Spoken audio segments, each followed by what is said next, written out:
हम अराध्या कलश से बाजि रहल छी। काल्हि अथी छियै, नहा खाइ छी। नहा खाइके दिन अछि, काल्हि मधुश्रावणी छी, टेमी छी। से हमसब सोहागिनके सावन महीनामे सब हरल भरल रहब। हरियालियो तीज अपना सबके कहल जाइ छै, हमसब तीजो कहै छियै। सब सोहागिनके हमरा तरफसँ सावन महीनाके सबके बधाई दऽ रहल छी। मधुश्रावणी पाबनि अहाँ सबके बहुत बहुत बधाई और शुभकामना दऽ रहल छी। कहियो बहन जी एकटा कनि गौरी गीत सुना दियौन कनि। हम तो पुरान लोग छी तो पुराने न कहबे। हाँ, कोनो बात नहीं छै, पुराने न कहबे।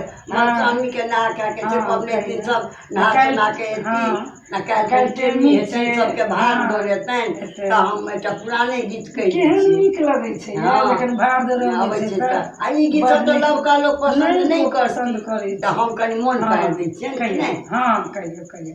लालाही बना जाए फूल लाए जाना की गौरी राधा मानसा गला हे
पबनैतिन के कुसुम लता के आशीर्वाद अछि सावनक मधुश्रावणी पाबनि के हमरा तरफ से सबके प्रणाम।